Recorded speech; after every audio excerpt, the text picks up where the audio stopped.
Hatayı ben en başında yaptım, aynı evi senle paylaşarak. Kendimi çok takdir edeceğim, ayrılığı kutlayarak. Vedalaşırken üzülmüş gibi tutma ellerimi acıyarak.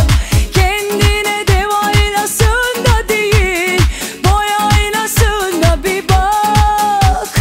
Acım taze, kurtulamazsın gözlerini kaçırarak. Belki birazcık bozuldun, ruhun belki can çekişiyor. Belki biraz daha kızardın ama sana kırmızı çok yakışıyor. Belki birazcık bozuldun, ruhun belki can çekişiyor. Belki biraz daha kızardın ama sana kırmızı çok yakışıyor.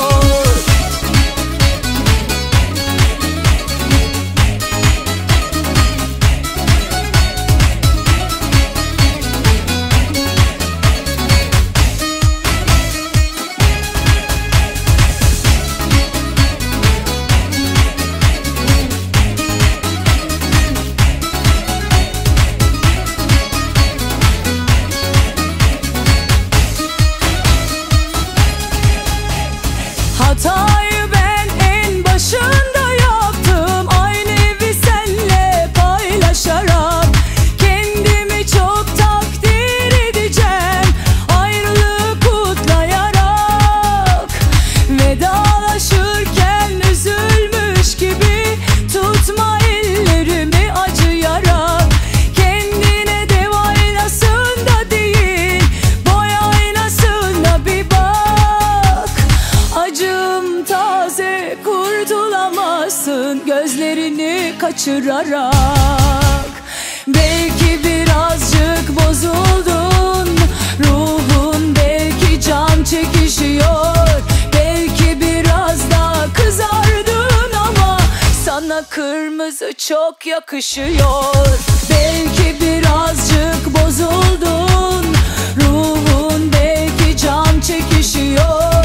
Belki biraz daha kızardın ama sana kırmızı çok yakışıyor.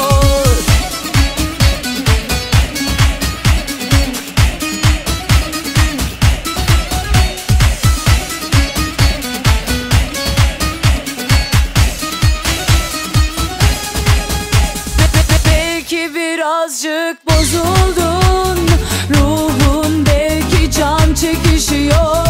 Belki biraz daha kızardın ama sana kırmızı çok yakışıyor.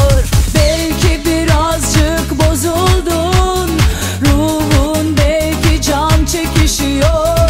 Belki biraz daha kızardın ama sana kırmızı çok yakışıyor.